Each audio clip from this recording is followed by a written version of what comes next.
Salut, attends. Ok. Salut, j'espère que vous allez bien. Je suis content de vous revoir et cette fois-ci pour un tuto montage de A à Z. Je vous explique tout, comment monter cette machine. Premièrement, je vais te montrer tous les outils, tous les accessoires indispensables pour faire du FPV. Voilà, tout ce qu'il y a autour, mis à part le drone et les lunettes et la radio. Voilà, tout ce qu'il y a autour. Deuxièmement, je vais te montrer tous les composants que j'ai utilisés pour monter ce quad. Avec les prix, le tarif, pour savoir à peu près, pour donner un ordre d'idée du prix d'un drone racer plutôt haut de gamme. J'en profiterai après pour te parler rapidement du montage, comment on monte un drone racer, voilà les soudures à exécuter, qu'est-ce qu'il faut faire, les quelques étapes qu'il y a à faire au niveau du montage. Et après, on partira sur la partie programmation. Et quand je dis programmation, c'est la programmation sur la radiocommande et sur le PC, au niveau de Betaflight, au niveau des ESC, voilà tout ce qu'il y a à savoir en fait. Et en toute fin de vidéo, je vais répondre à des questions que je reçois le plus fréquemment sur Instagram notamment. Et c'est des questions qui peuvent sembler bêtes, mais c'est vrai que si t'es pas dans le monde du FPV, c'est pas si logique que ça quoi. Au niveau des outils pour te monter un drone, tu vas avoir besoin de clés, de tournevis, de pinces coupantes, d'un fer à souder, accessoirement c'est plutôt utile, et d'un briquet si t'as envie de chauffer tes gaines thermo. Pour les protections, je te conseille d'avoir un masque et des lunettes, et aussi toujours d'ouvrir la fenêtre quand tu soudes. Il te faut aussi des vis, des gaines thermo, de l'étain et du Chatterton. Après, quand tu auras ton quad pour voler, il te faudra des straps. Peut-être pas autant, hein. Quelque chose de super important, c'est se protéger des lipos. Voilà, il faut toujours avoir des sacs lipos en bon état si possible. Personnellement, j'ai des lipos 4S en 1800 et 1500 mAh ou des 6S en 1000 ou 1250 mAh. Que serait le FPV sans lunettes? Voilà, c'est un peu primordial. Moi, j'ai les EV200D, j'en suis super content. Et quand tu te lances dans le FPV, il te faut pas un quad, pas 2 quads, mais 3. Ouais, ok, 4 quads. C'est une maladie, c'est comme ça. Tu pourras rien y faire, désolé. Pour le chargeur actuellement, j'ai le Ultra Power UP200, mais j'ai eu pas mal de bons retours sur l'ISDT D2. Petit aparté, pour charger la batterie, il te faudra la plugger sur ton chargeur, le mettre en mode balance et la charger à 1,3 A pour une batterie de 1300 mAh. Je te conseille de stocker toutes tes batteries dans un aquarium par exemple, car ces batteries sont très instables et peuvent s'enflammer à tout moment. Petit accessoire indispensable, le cell meter. Très pratique pour connaître la tension de tes batteries sur le terrain. Dans le domaine de l'indispensable, on a la radiocommande, une X9D+, pour moi, et un Crossfire en module externe. Et n'oublie pas d'acheter une batterie si elle n'est pas fournie avec la radiocommande. Si tu veux beaucoup voler, il te faudra pas mal d'hélices. Et enfin un ordinateur, pour la programmation de tes ESC et de ta FC. Il sera aussi très utile pour t'entraîner sur le simulateur. Alors je vais vous montrer un peu tout le matériel que j'ai utilisé pour monter ce quad. C'est parti, on envoie. Au niveau de la caméra, j'ai pris une Foxeer Falcor V2, voilà pour 36 €. Clairement c'est le top du top sur le marché actuellement, avec la Predator V4. Pour les antennes, toujours aussi fidèle à la Lollipop 3 de chez Foxeer. Pour le VTX, j'ai pris un AKK FX2 Ultimate Mini. C'est ce que j'avais sur mon quad que j'ai perdu en Bretagne, et j'en étais vraiment super content, surtout pour le prix. Pour la FC, les ESC, j'ai pris une stack Mamba F222. Certes, elle est un peu chère, mais niveau qualité, jusque-là, je la trouve juste parfaite. Ce qui reste à voir, c'est maintenant sa résistance au crash et sa longévité. Pour le beeper autonome, j'ai pris un V-Fly Finder 2. Pour cette machine, je vais faire du long range, mid range, du coup, j'ai pris un GPS, et celui-ci est le BN220. Pour les moteurs, je me suis fait un petit gros plaisir. J'ai pris des F60 Pro 3, 1750 kV, donc pour le 6S, c'est juste une tuerie. Je les ai testés vite fait dans mon jardin. Qu'est-ce que c'est péchu et précis. Non, c'est juste trop kiffant. Je crois que je l'ai pas dit en début de vidéo, mais en fait tous les composants là, c'est Banggood qui me l'a envoyé gratuitement, enfin en échange d'une vidéo et des liens que je mets bien sûr en description. Donc clairement, merci à eux, super sympa. Surtout que mon dernier quad mid-range, il a fini dans la flotte, en Bretagne. Un peu moyen quoi. Au niveau de la réception radio, j'ai un RX Nano de chez TBS. Voilà, TBS, valeur sûre, clairement, allez-y. Et pour la frame, j'ai opté pour une Flex One. Non, une magnifique Flex One V1.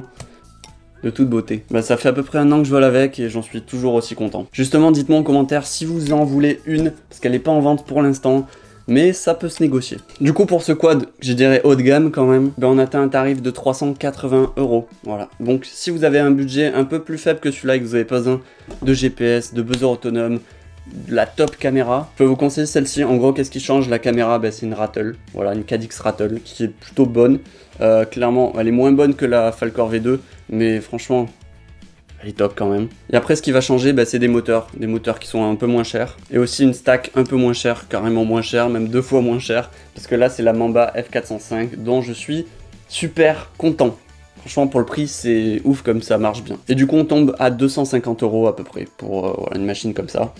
Et 380 pour ça. Voilà, bah, je vous dis de regarder la suite. Déjà, pour monter un quad, il faut monter son châssis. En parlant de châssis, il est très important de choisir un châssis qui vous correspond au niveau du design, mais aussi un châssis où vous pouvez trouver facilement du spare, c'est-à-dire des bras en plus par exemple. Dès que votre châssis est monté, bah, il faut visser vos moteurs. Et je vous conseille de mettre de la Loctite sur les vis, histoire qu'ils ne se barrent pas. Moi j'en avais pas, du coup bah, j'ai piqué un pot à ma soeur. Pas optimal, mais ça peut fonctionner. Quelque chose de super important quand tu montes tes composants sur la frame. Fais gaffe surtout à ce que tes ESC ne touchent pas le carbone. Parce que ça, c'est un coup à cramer tes ESC. Ça m'est déjà arrivé une fois et c'est relou. Surtout quand un S c'est tout neuf, tu montes tout et que ça fait pouch au premier moment où tu branches. Qu'est-ce que je fais moi? Je surélève avec des entretoises en nylon et je mets du scotch sur les endroits où clairement il n'y a pas beaucoup de distance entre les composants et le châssis. Et oui, pour ceux qui ne savaient pas, la fibre de carbone, c'est conducteur. Après, selon ta frame, ça va être plus ou moins simple de rentrer tous tes composants de manière propre. Pour ce qui est des antennes, très important de les éloigner un maximum de ta frame. Et pour ton antenne d'émission vidéo, moi je te conseille de la mettre à 45 degrés. Pour le brasage, j'utilise de l'étain à 40% plomb et 60% étain. Je dépose l'étain sur les pads que je vais utiliser. Pour savoir lesquels seront utiles, je vais regarder le document que vous voyez à l'écran. Il est franchement très schématique et super simple à comprendre. Avant de venir souder tous les composants LFC, Flight Controller pour les intimes, il faut s'occuper des câbles moteurs. Tout d'abord les couper à la bonne taille, les dénuder pour ensuite les souder aux ESC. Peu importe l'ordre des 3 câbles, faites comme vous le voulez, ça on le réglera après dans BLLI. En gros c'est ce qui va définir le sens des moteurs. J'ai ensuite scotché les câbles moteurs au bras, j'en ai profité pour attacher mon antenne du RX. Justement, l'antenne doit être placée de façon à ce qu'elle soit le plus éloignée du châssis. C'est pas vraiment le cas sur mon quad, mais d'après des tests perso, je me suis rendu compte que de cette manière, c'était plutôt pas mal, la réception était très bonne, et surtout, ça m'est jamais arrivé de couper une antenne à cause des hélices. Faut faire aussi attention à ce que les câbles moteurs ne touchent pas trop la carte, histoire que ça crée pas de vibration sur le gyroscope. Je n'ai pas parlé du condensateur. Le condensateur, c'est un composant à pas négliger. Il va protéger toute votre électronique des surtensions. Donc très utile en 4S et indispensable en 6S. Personnellement, j'utilise 2 condos de 1000 microfarad 35 volts. Maintenant, pour ce qui est de souder les composants tels que la caméra, le VTX, le RX, le GPS et le beeper, c'est très simple, il faut tout simplement suivre le schéma. Ce schéma est dédié pour cette carte de vol. Si vous n'avez pas cette carte de vol, c'est pas grave, il faut tout simplement regarder le bon schéma qui correspond à votre carte de vol. Une fois que tu as fait tout ça, il faut tout caser de manière propre. Et profites-en pour check tous les plus et les moins, tout en connaissant la tension acceptée par tes composants. Premièrement, tu vas devoir créer un modèle dans ta radiocommande. Pour moi, il se prénomme 6S. On va attaquer l'étape de bind. Si t'as pas de Crossfire et que t'as un FairSky, je t'invite à aller voir les vidéos que je te mets en description où je t'explique comment faire pour un FairSky. Cette fois-ci, je vais te montrer pour binder un Crossfire. Donc sur ta Taranis, il faut bien évidemment mettre module interne off, mais le module externe mode Crossfire. La procédure est très simple, il faut quand même télécharger le script Lua de ta radio, voilà, je te mets un lien en description de la vidéo. Une fois que tu l'as, tu rentres dans le script, tu vas dans TX Lite, parce que moi j'ai la version Lite, tu sélectionnes Binding, et après tu branches ton quad. Et la LED devient toute seule verte, voilà, c'est incroyable, ça c'est bindé. Quelque chose de très important à faire, c'est gérer tes entrées. De base, les entrées qui fonctionnent, ce sont seulement les sticks. Mais maintenant, il faut quand même pouvoir activer les switches pour armer, désarmer, mettre le buzzer, mettre le GPS Rescue, mettre ce que tu veux, de la musique, n'importe quoi.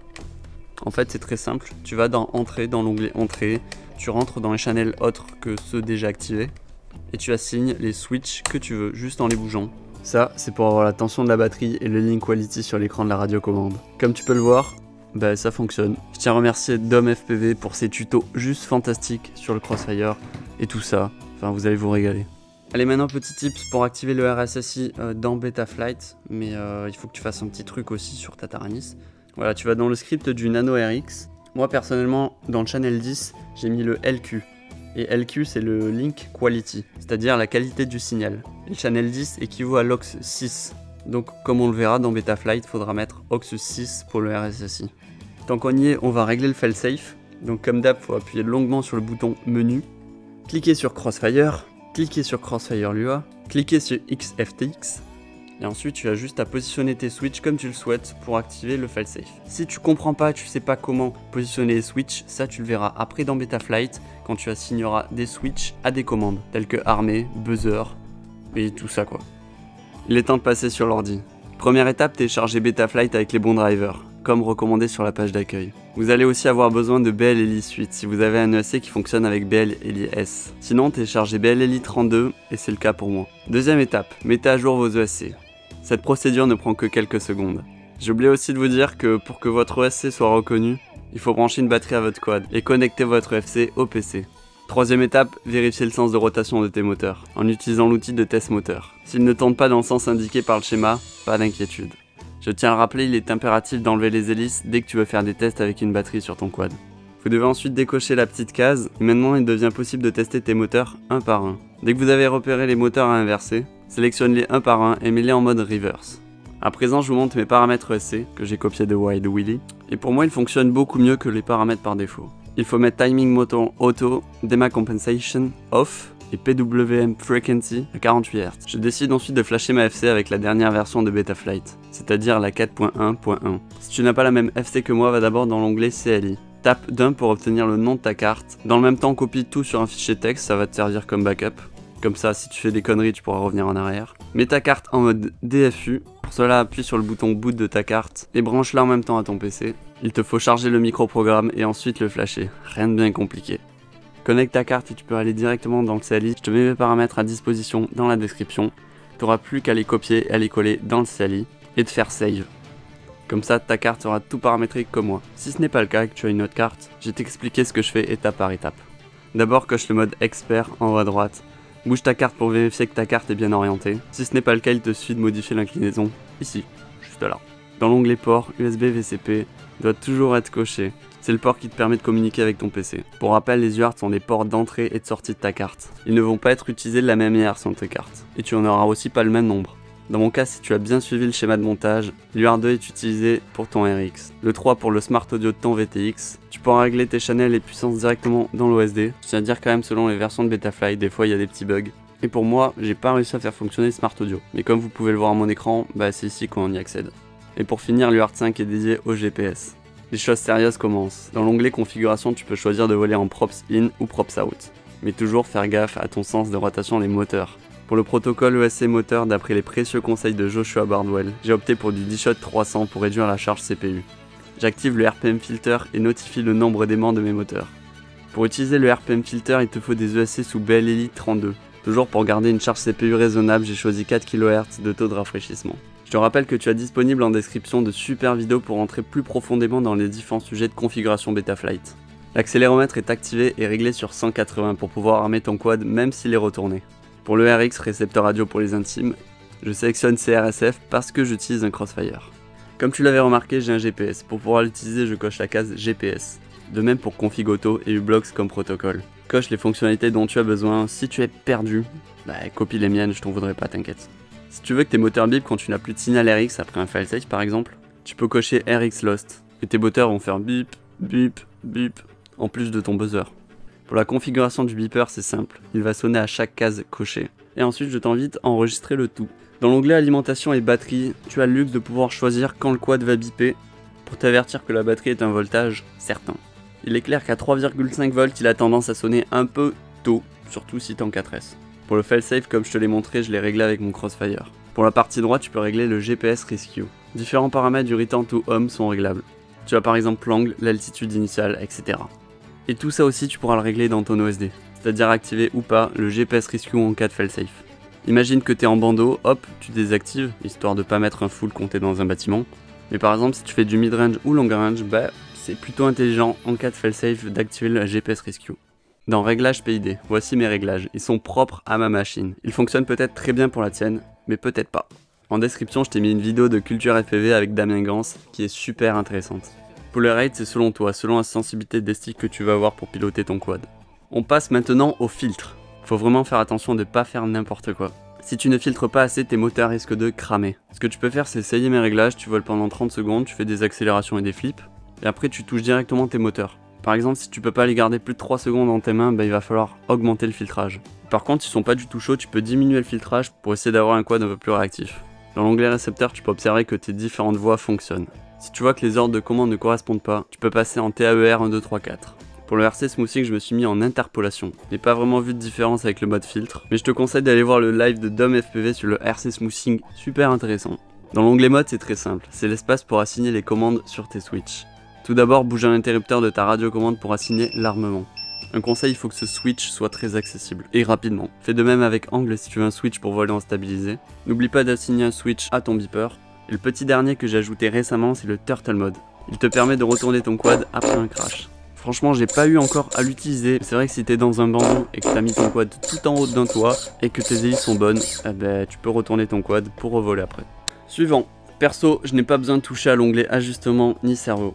Dans l'onglet GPS, tu peux observer qu'il fonctionne bien. Puis tu peux observer que dans l'onglet moteur, tu peux faire exactement la même chose que dans BLLI. C'est-à-dire tester tes moteurs. Dans l'OSD, tu peux choisir les paramètres à afficher. La tension de la batterie est pour moi le plus important.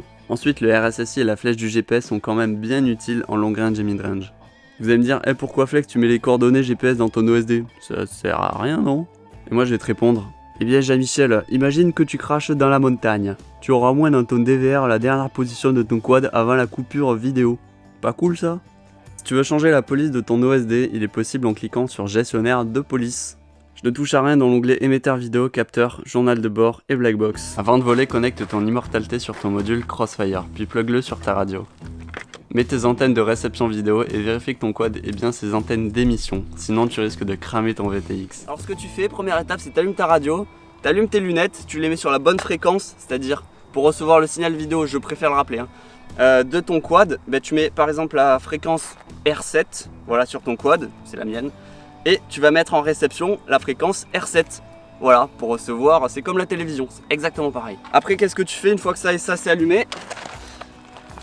Tu branches ton quad. Là je viens de faire un test vol et j'ai testé le GPS Rescue. Ça fonctionne trop bien, c'est impressionnant. Je vous montre ça tout de suite, je fais un petit vol en même temps pour vous montrer de quoi cette petite machine est capable. Et ouais, je vous laisse voir. Hop, on vérifie si ça s'arme bien, c'est bien le cas. Et maintenant, purée, il fait méga chaud. Je vais allumer le DVR, je vous conseille de tout le temps allumer le DVR. Parce que imagine que tu crashes ton drone, surtout que moi j'ai les coordonnées GPS, tu vas pouvoir avoir les coordonnées GPS du coup, et la vidéo. Par exemple, si tu crashes ton drone, le dernier moment où la dernière image, ton drone crash.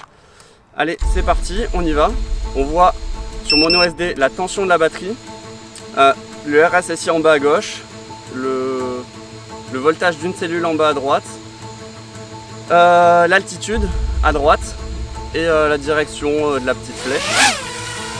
Je vais vous montrer vite fait ce que c'est le GPS Rescue, je viens de le tester et c'est incroyable. Donc moi je l'ai programmé pour qu'il s'active quand je suis à plus de 200 mètres, c'est-à-dire que je ne pourrais pas l'activer en dessous de 200 mètres de distance. Voilà, là je vais pouvoir l'activer.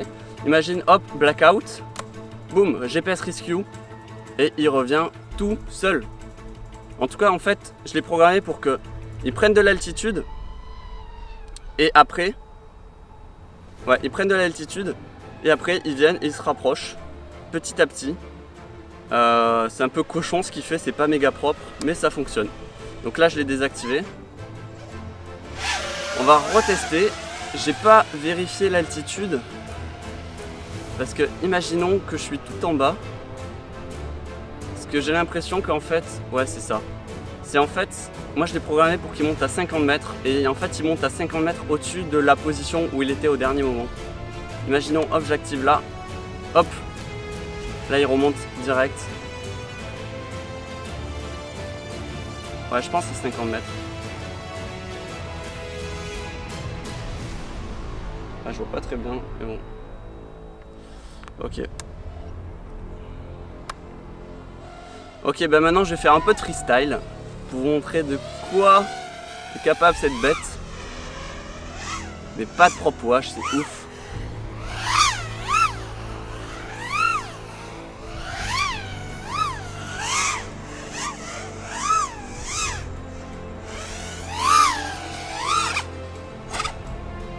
Il y a un petit rebond, ça mériterait un petit réglage de PID.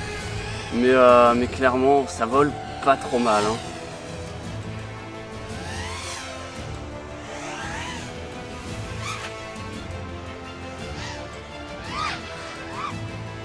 Et ce qui est top, c'est la petite flèche qui nous indique où on est. Donc là, je sais, hop, si je suis perdu, tac, je sais que je suis dans cette direction. Ouais, ça marche pas de ouf, en rien. Si, parce que quand je me rapproche, hop, il me dit de suivre la flèche. Si je fais en sorte de garder la flèche tout le temps droite, ouais, ça me ramène vers moi. Donc ça marche, ça marche.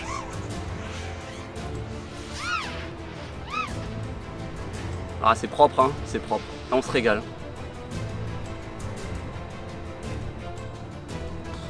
C'est un régal. un régal. Voilà, j'ai plus trop de batterie. Mais je vais faire un petit full pour vous montrer. J'aime pas aller full.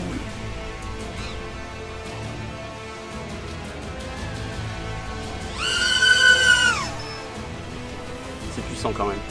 C'est puissant.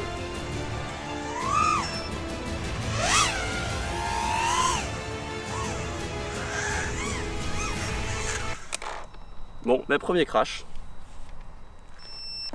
Allez, on éteint ça. Voilà, très important d'avoir aussi le fail-safe, d'avoir programmé le fail-safe et le buzzer sur votre radio et sur votre drone. Et de l'avoir testé avant, bien sûr. Comme ça, quand tu crashes, tu as le buzzer qui bip. Et imaginons que tu n'as plus la batterie, et ben le buzzer autonome va prendre le relais. Parce qu'il va voir que t'es pas branché, donc il va commencer à biper. Voilà, donc là je viens de débrancher et le buzzer se met à biper. Donc pour le désactiver, il suffit de cliquer 2 secondes. 1, 2. Voilà. Je suis super content de cette machine, elle vole super bien. Pourquoi? Parce que j'ai passé un peu de temps à la régler. Ça peut arriver que vous mettiez juste les réglages stock ou mes réglages et que ça vole déjà super bien.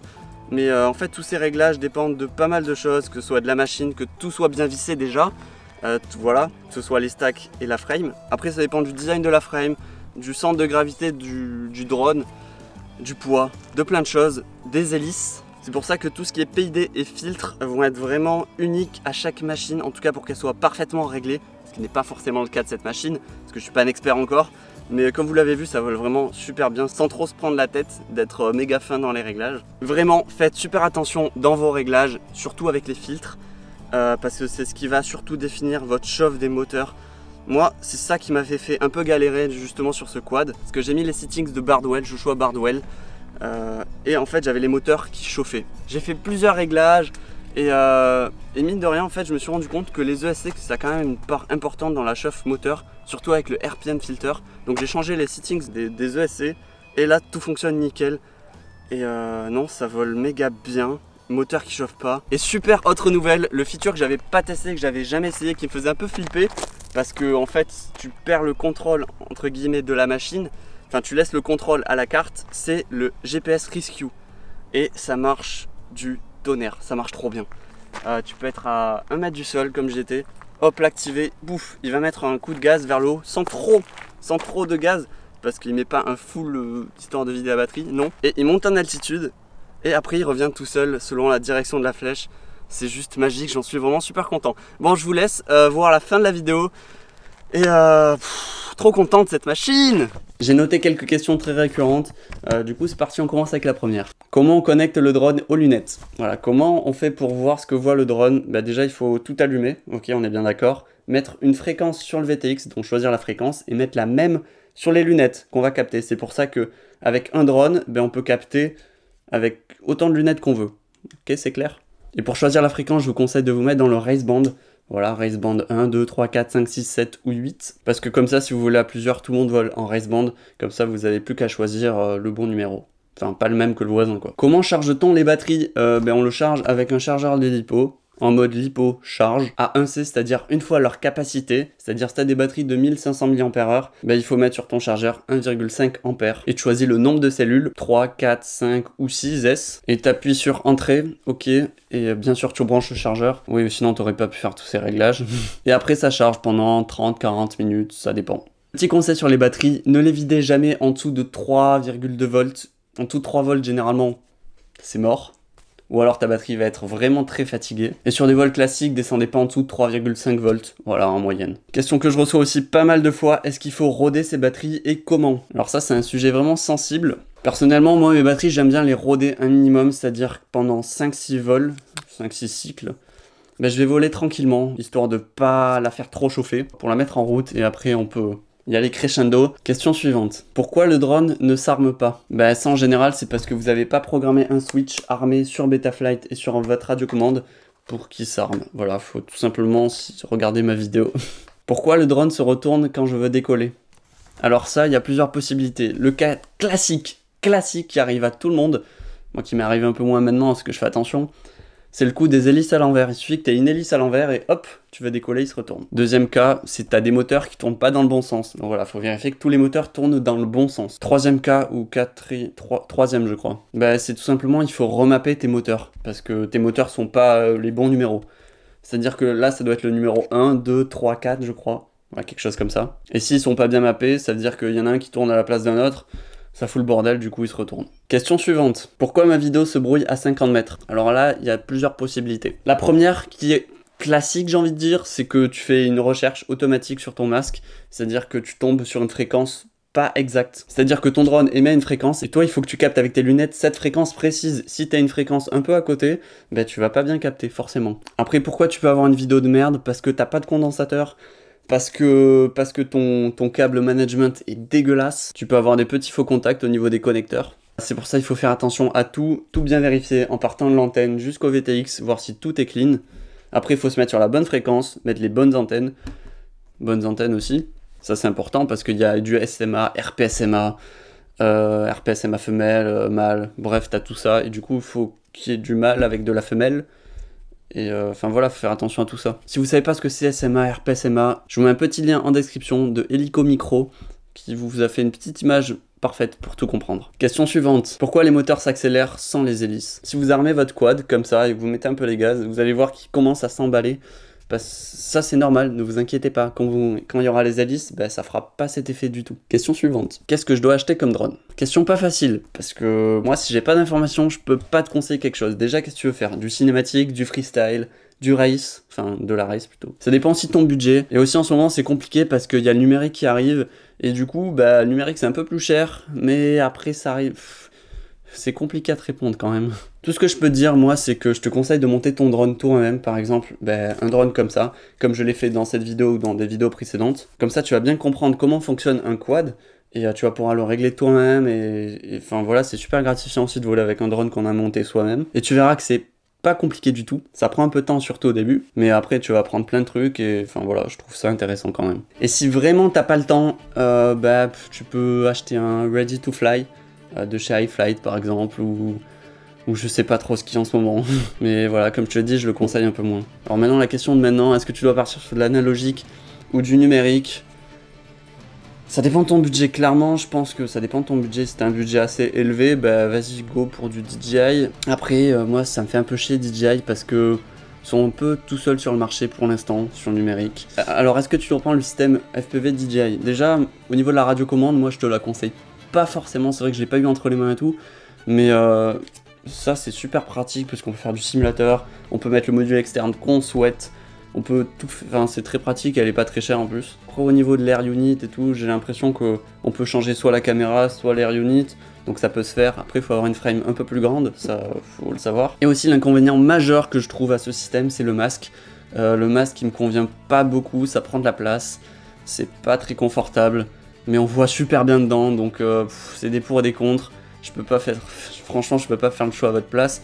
Moi, personnellement, pour l'instant, je reste sur de l'analogique, parce que ça marche très bien, ça me suffit pour l'instant. Et j'attends de voir un peu ce qu'ils vont faire en numérique prochainement, mais qu'on puisse utiliser nos lunettes, quoi, classique. Ah oui, et dernière petite question que j'ai failli oublier, c'est voler en accro ou stabiliser quand vous débutez. Moi, je dis 100% voler en accro.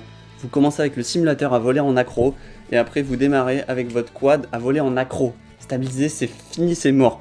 Si tu veux, tu peux le mettre sur un switch pour te rassurer, mais tu l'utiliseras pas, ok? Mais ça sera pour te rassurer. Au cas où, si t'es en panique, hop, tu mets le switch stabilisé, il va se remettre droit. Mais voilà, je te conseille vraiment ça, mais ne pilote pas en stabilisé, tu vas perdre du temps pour rien, vraiment. Bah, vidéo terminée, j'espère qu'elle t'a plu, j'espère que t'as appris plein de choses. N'hésite pas à aller voir tous les liens en description pour apprendre encore plus de choses et aller en profondeur dans les sujets différents, plutôt dans les différents sujets. Et je te dis ciao, à la prochaine vidéo, j'espère la semaine prochaine pour genre de best-of ou quoi. Vous allez voir, surprise. Le petit like, ça fait toujours plaisir et ça aide ma chaîne, bien sûr. Et je vous dis ciao, bye, à la prochaine.